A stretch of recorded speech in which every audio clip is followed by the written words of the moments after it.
Good afternoon mga boss, kumusta po kayo dyan? Samahan niyo po ako ating bisitahin ang ating ongoing project dito sa Bria Homes Calamba mga boss.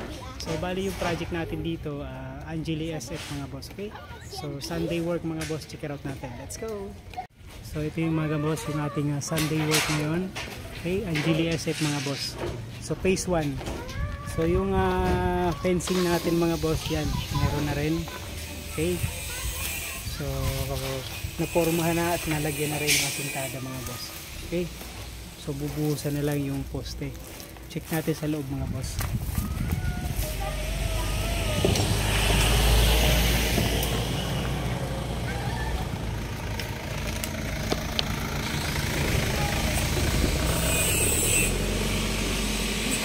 So yun dito sa may right side ganun din na asintahan na rin mga boss.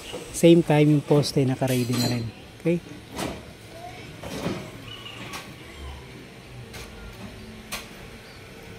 Tapos dalawang poste na lang mga boss yung hukayin natin. So yun si Boss Jordan, tapos yung nating bagong tirador mga boss. Bossing, ano nga uli pangalan mo? Jerry. Ayun, si Boss Jerry. Tapos si Boss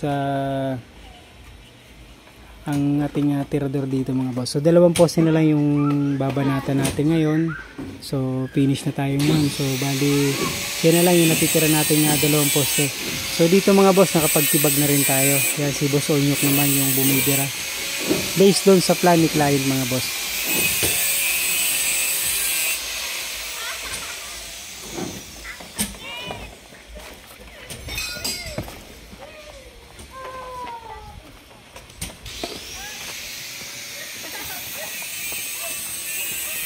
Check natin sa loob mga boss.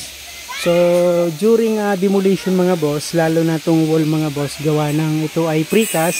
So kailangan meron tayong base jack. Okay, yan. So naka base jack yan. So yun yung pinakang support niya para hindi mas lalong mayanig yung pinakang unit natin. Okay, so kailangan naka base jack yan. So yun ang pinakang tip. Okay. So dito naman nagbago yung plan. So titibag tayo itong part na to maging hallway. So yan, nabuhusan na rin itong pundasyon. Yan. So nagtutubig dito gawa ng merong leakage doon sa kapitbahay mga boss.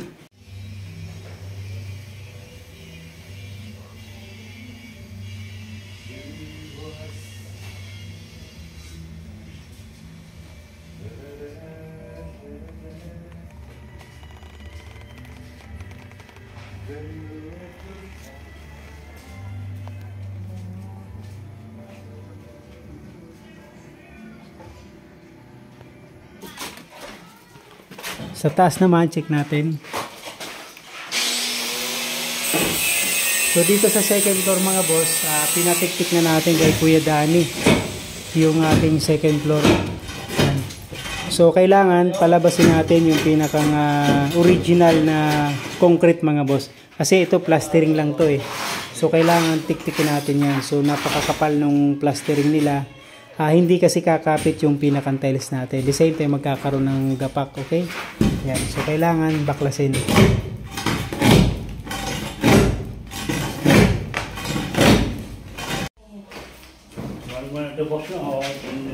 Oo, tanggal to. O kaya grinderin na lang natin dito panda.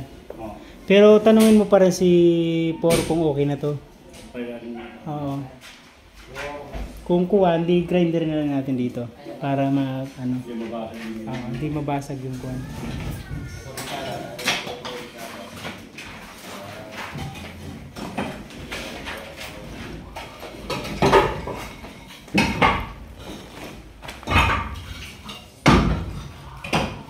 So yun. So dito naman mga boss, lalagay tayo ng insulation foam. Okay, requested by the client mga boss. Bali, i-add on na lang natin siya doon sa contract natin. Okay? So, para hindi masyadong mainit. So, insulation foam. Tapos, dadagdagan natin yung singawan dito sa labas. Bubutasan natin. Kasi yung future plan nito mga boss, maglalagay pa ng extension na kwarto dito. Tapos, terrace. Okay?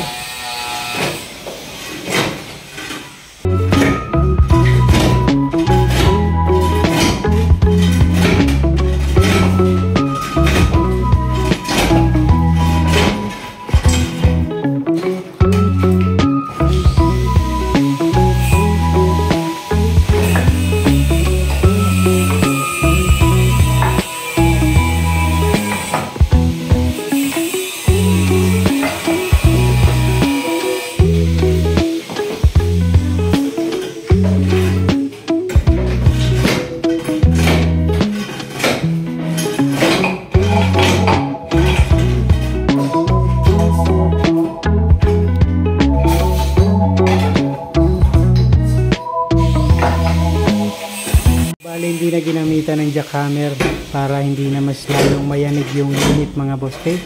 So yan, sinatsagaan na lang ni Kuya Danny. So mapapansin yung mga boss talagang tipak-tipak. So yan yung magiging problema during tiling works pag hindi binaklas. Okay? So kaya kailangan baklasin talaga yung pinakang plastering. Gawa ng precast to mga boss. So plinasteran lang nila. Okay? Niretapping kumbaga. Kapal oh.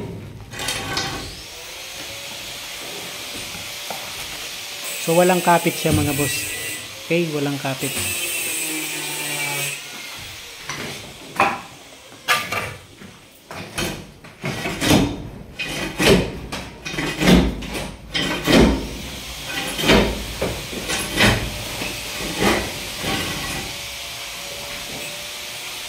Yung dito naman sa CR mga boss, yan, nagkausap na tayo ni client, bali titibagin natin to kasi talagang barado mga boss yung floor drain, hindi na baba. So mangyayari nito mga boss, bali repiping tayo. Okay? So baklas lahat to, repiping tayo para mas maganda yung flow ng floor drain ng tubig mga boss. Okay? So kailangan itong toileting bowl, ito lang yung pupunta doon yung dumi nito ng tao, ito lang yung pupunta doon sa septic tank. Okay? So yung shower, yung floor drain, laundry, tsaka yung sink mga boss, tapos yung dun sa tubig ulan mga boss, diretso na siya sa kanal.